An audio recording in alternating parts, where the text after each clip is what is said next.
สบายดี FC ทุกคนเด้อแล้วก็สวัสดี FC ฟังไทยด้วยทุกคนมื้อนี้สะพรสิมาเฮ็ดคลิปก้อยหนังทุกคนสะพรมีเมนูมาใหม่นะอันนี้ก็คือหนังเอ้ยหางโง่ทุกคน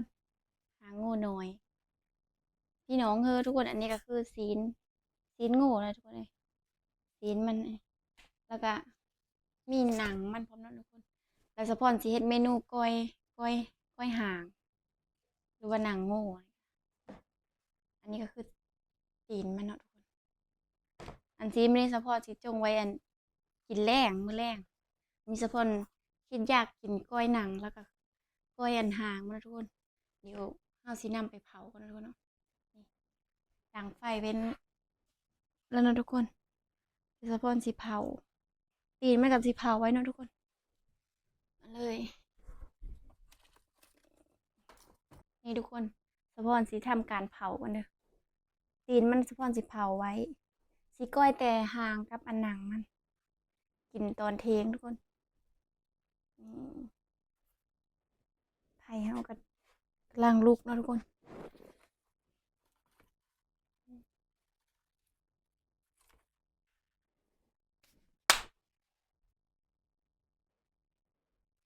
ทุกคนเผาแล้วก็เฮาก็เอาไปแช่น้ำแล้วก็ให้มันคุยแล้วก็เฮาก็มาซอยทุกคนซอยแล้วก็ทำการใส่เครื่องหอมพี่หรือมันเนาะทุกคนใส่ใบพักใส่หยังเดี๋ยวเบิ่งเลยเนาะว่าสะพอเฮ็ดจังไดทุกคน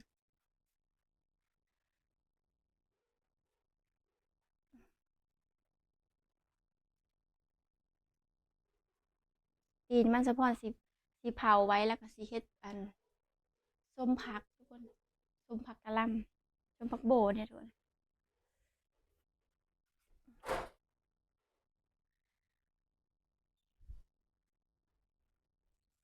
เผาจนมันไม่ไหม้ไปเลยมันจังเป็นกลิ่น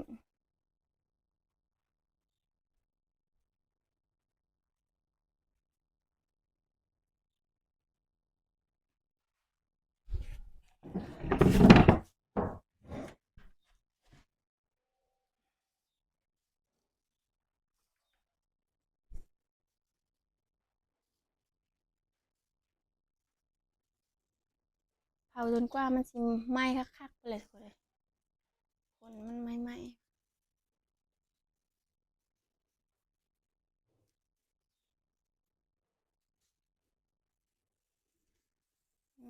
มันขนาดนั้นโอ้ย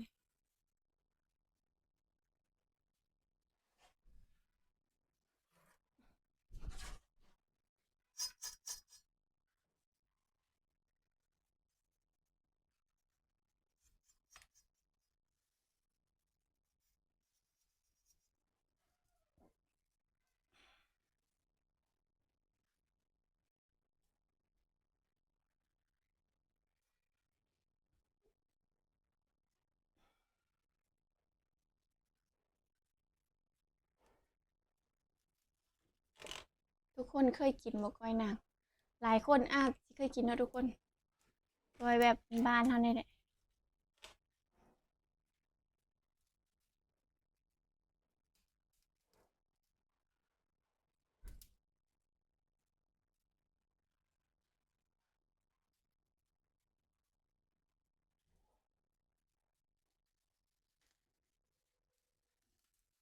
อืมแล้วทุกคนตอนนี้ก็ใกล้สิสุกแล้วทุกคนเอ้ยเพราะว่ามันไหม้เบิดละนี่อันนี้ก็คือหนังนี่ทุกคนตีนมันก็ไหม้เริ่มไหม้แล้วอืมสุกแล้วทุกคนสะพอนสิเอาไป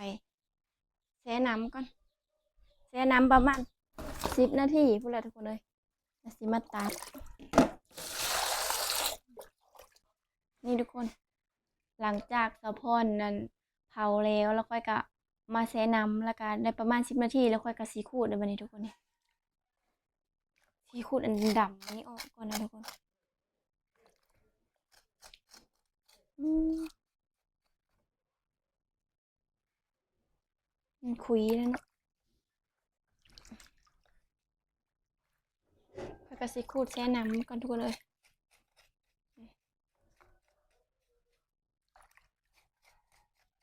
ขูดแบบนี้เลยเอาโบ่งนี่นะขูดกับทุกคนเลย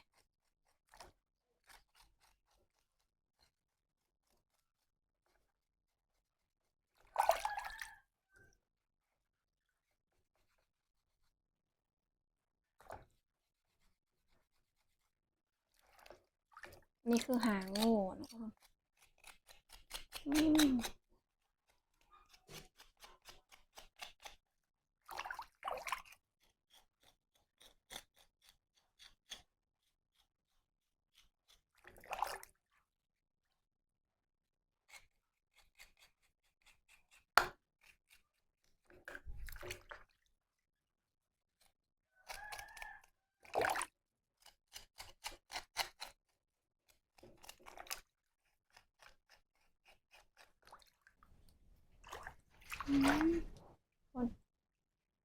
วันนี้ก็อากาศก็ล่มไหมทุกคนเลยล่มหนาวอีกแล้ว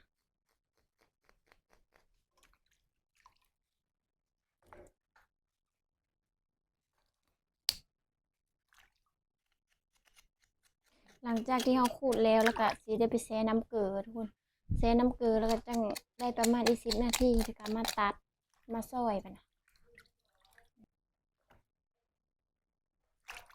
สำหรับผู้เริ่มมักแต่ว่าแซ่บทุกคนเลยปล่อยหางค่ะหลายคนอาจสิได้เคยกินอยู่ดอกทุกคนเลยโง่บ่ได้ใหญ่ปานใดโง่น้อยอยู่หางมันน้อยถ้าโง่ใหญ่หางมันใหญ่เลย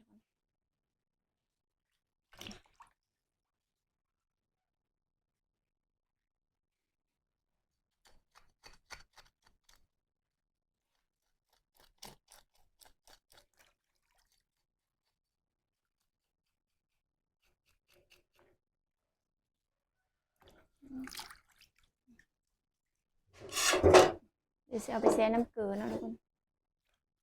นี่คือหนังน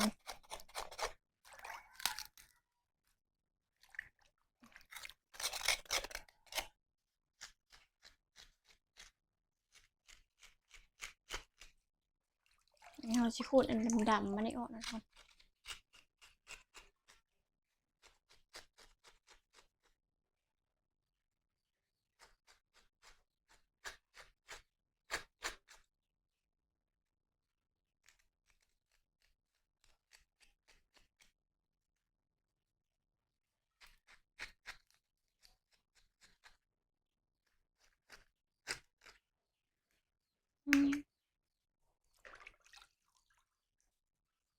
ไม่ค่ะอะไรทุกคนเลย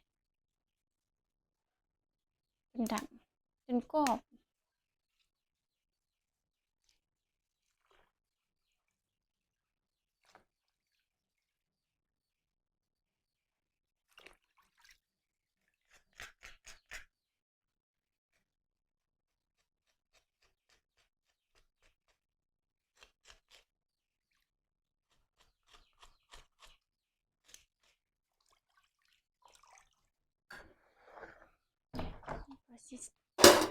ตัดอันนี้ออก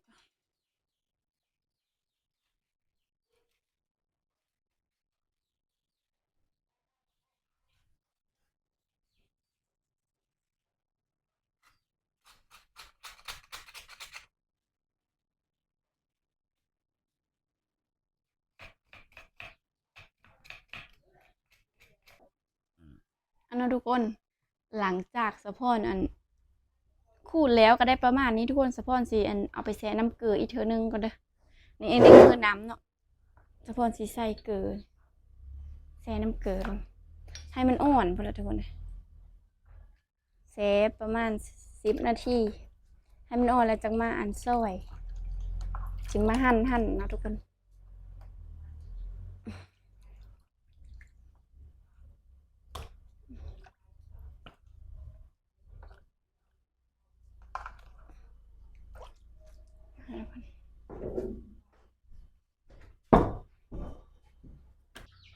ทุกคนตอนนี้ก็ ได้เวลาแล้วทุกคนสะพอนก็สิได้ทำการหั่นแล้วก็พักก็ได้ทุกคนเลยตัดก่อน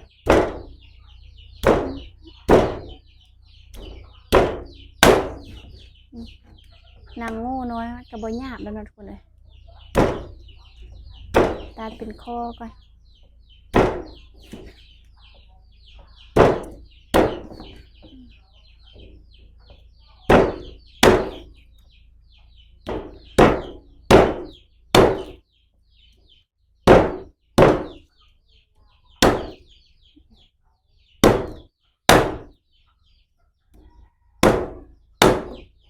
เอาตกแล้วทุกคน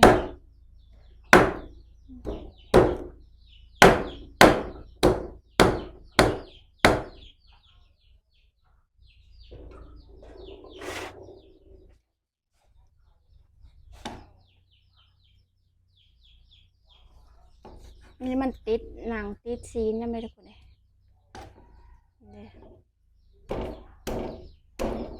ที่ปอกเอาหนังแล้วก็ซีนมันทุกคน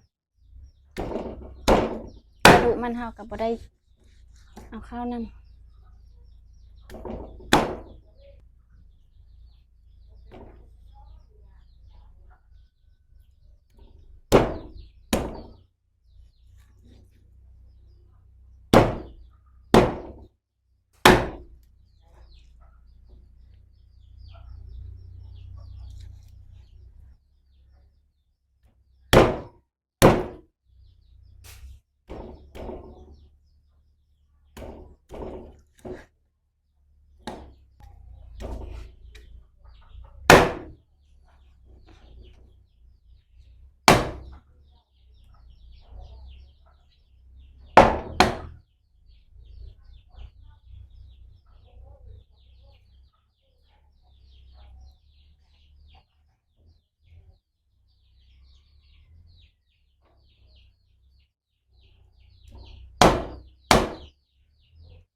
แล้วก็สีสวยแบบนี้นะทุกคนเอาสีกอย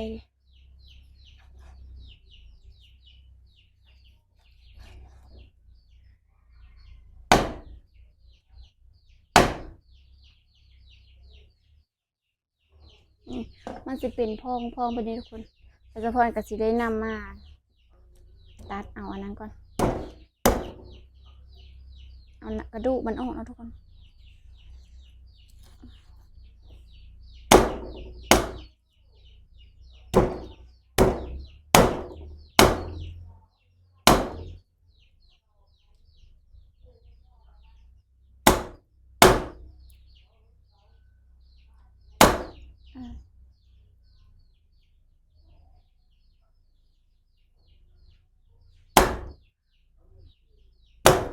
เอา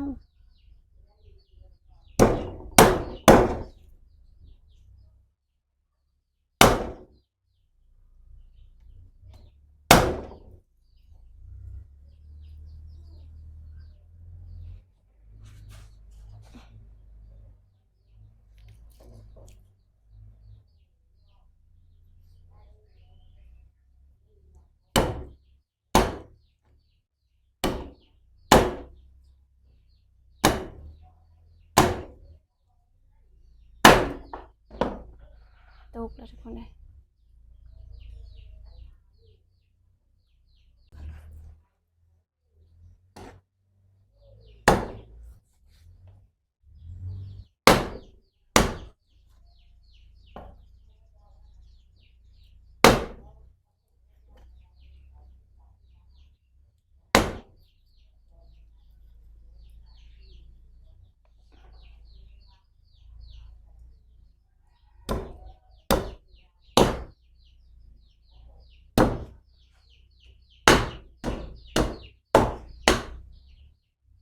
ตัดตอนใหญ่ๆไปเลยทุกคนเลยมันพาถือมือเอาตกบนละ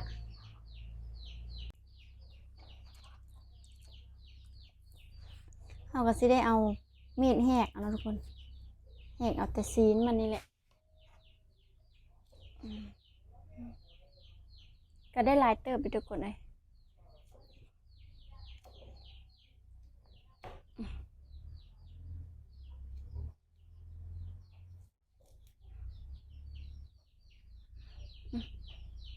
ส่เข้ากันนี่เลย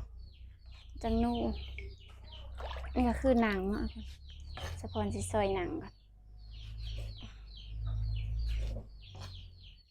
สิก้อยเข้ากันเลย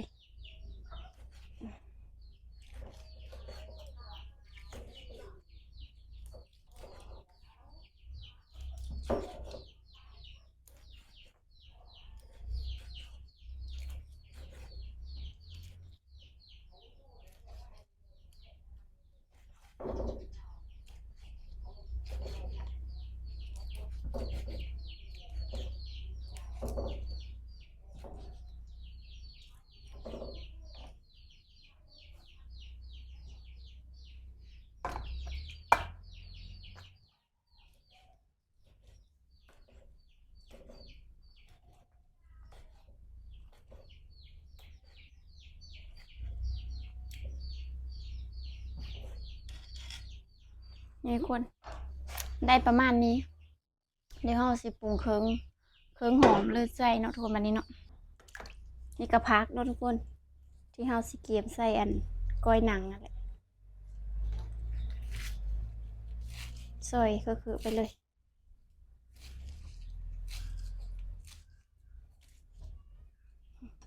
นี่ทุกคนในประมาณนี้เนาะสะพอนสีอัน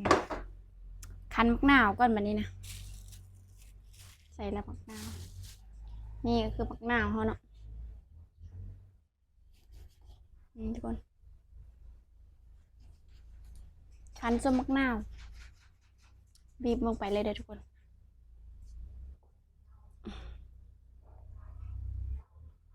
ให้มันส้มๆแล้วก็สะพอนกับสีใส่น้ำปลา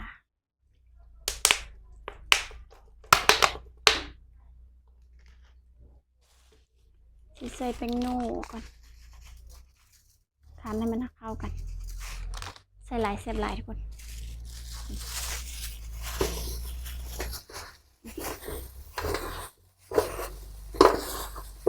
สูตรสะพอนประมาณนี้นะคะไปหางู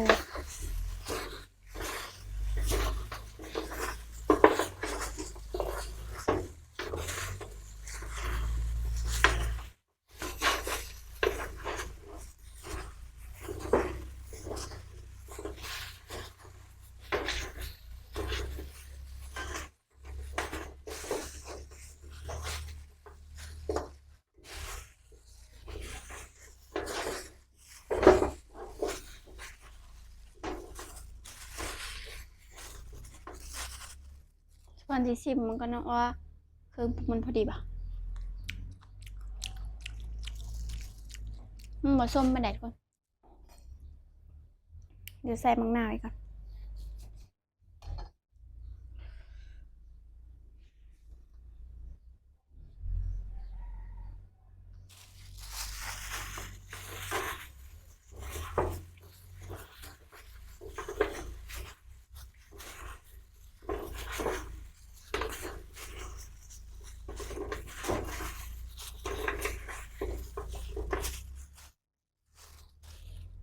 ก่อนจะใส่มะเขือลงไปเลยนะทุกคน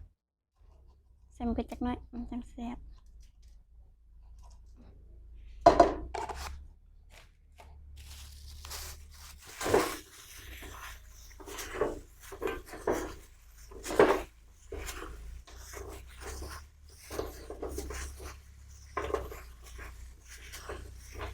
หอมๆแล้วทุกคนเลย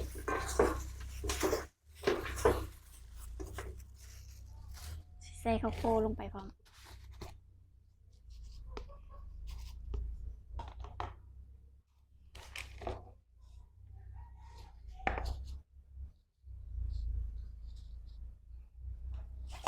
ใส่ปู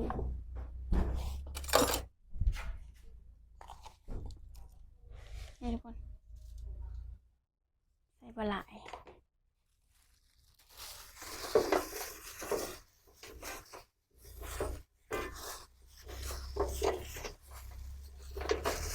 หอมแล้วทุกคนเลยใส่ข้าวโพดแล้วก็หอมเดี๋ยวแต่กินแล้วชิมมันกัน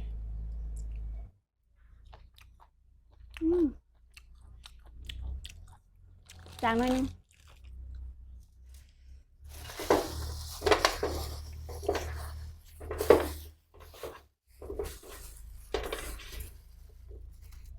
นี่ทุกคน เดี๋ยวช่างสิใส่เครื่องหอมเลยตัวใบพักลงมาเลยนะทุกคน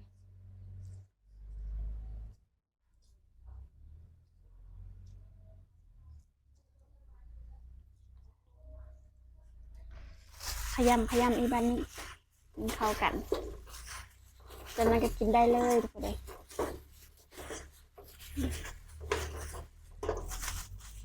นี่ทุกคน หน้าตากันประมาณนี้ก้อยหนังไปชิมก่อนหลังจากเขาใส่พักเนาะแพะค่ะมาทุกคนกินข้าวน้ำสะพรง่ายโดน ตอนนี้ก็ประมาณ12 โมงแล้วทุกคนเลยนี่สะพรสิบได้ตักเสียถ้วยเลยเนาะกินเลยแบบนี้เลยทุกคน มาทุกคนก้อยหนัง กินกับข้าวเหนียวทุกคนเลยแซ่บ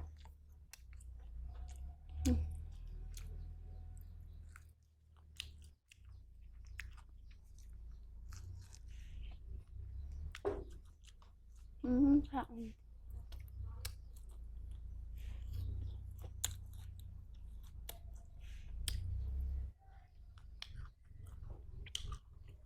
ทุกคน